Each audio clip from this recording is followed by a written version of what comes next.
চিনতে পেরেছো এই জিনিসটা? হ্যাঁ হ্যাঁ, বুঝতে পেরেছি, চিনতে পেরেছো। এটা হলো সেই নিম পাতা যেটা বেশিরভাগ মানুষেরই প্রায় অপছন্দ, আর আমার মা দেখো কচকচ করে চিবিয়ে খেয়ে নিল, এত তেতো জিনিস।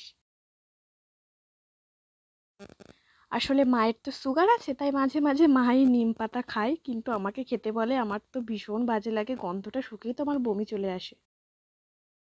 সকালে ব্রেকফাস্ট এখনো হয়নি, তাই আজকে ব্রেকফাস্টে মুড়ি চানাচুরি খেয়ে নেবো। মাকে বলে দিলাম, মা বলছিল তরকারি করবে, তরকারি মুড়ি খেতে। আমি বললাম না থাক, তরকারি আর তোমাকে করতে হবে না, আমি এই চানাচুর দিয়ে মুড়ি খেয়ে নেবো, আর একটু চা করতে বললাম। এই দিয়ে আজকে ব্রেকফাস্টটা সেরে ফেলবো। দেখলে তো মুড়িতে কত তেল দিলাম। হ্যাঁ, আমি মুড়িতে এত তেল দিয়েই খাই। আমার আবার ওই শুকনো শুকনো মুড়ি মাখা ভালো লাগে না, মুড়ির মধ্যে একটু বেশি তেল তেলে হবে, একটু চানাচুরটা বেশি থাকবে, ওই মুড়িটা খেতে আমার বেস্ট লাগে।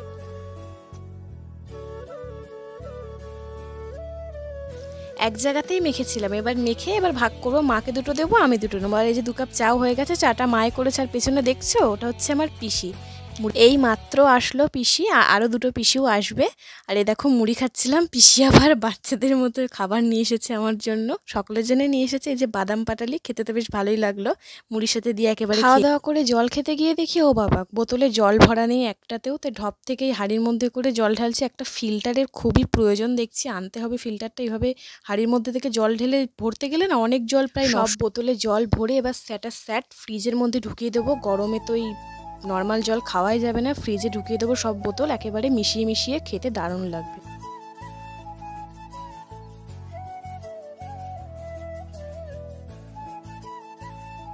জল রাখতে গিয়ে চোখে পড়লো এই যে ফ্রিজে রয়েছে একটুখানি মাজা, তো ভাবলাম একটু খেয়েই নি। ও বাবা, মুখে এত ঠান্ডা আমার দাঁতটায় শিরশির করে উঠলো। অল্পই ছিল, তাও ভাবলাম 1-2 ঢোক খাই, আর একটু রেখে দিই, আর একদিন 1-2 ঢোক করে খাওয়া যাবে।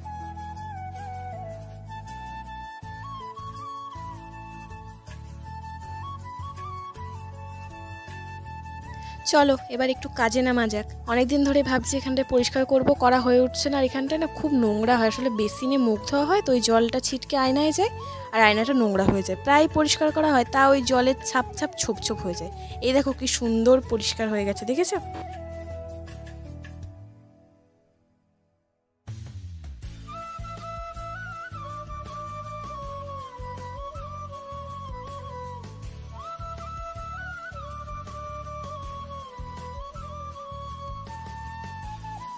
অনেকগুলো নোট জমা হয়েছিল, লেখা হয়নি, তাই বান্ধবীর কাছ থেকে আজকে বলে কয়ে ওর খাতাটা নিয়ে এসেছি। আসলে সন্ধেবেলা ঠিক সময় হয় না লেখার, কারণ শর্টস ভিডিওগুলো তো সন্ধেবেলায় বানাতে হয়, তাই এখন বসলাম, এখন একটু সময় আছে।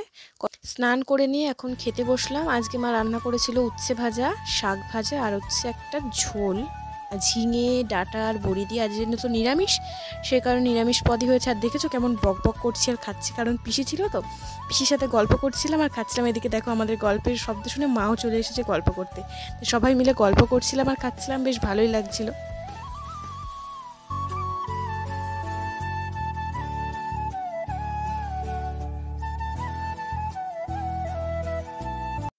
খাওয়া দাওয়া করে সবে মাত্র শুয়েছি, আর সেই সময় ফুচকার ঘন্টার আওয়াজ পেয়ে ছুটে চলে গেছি রাস্তায় ফুচকা আনতে।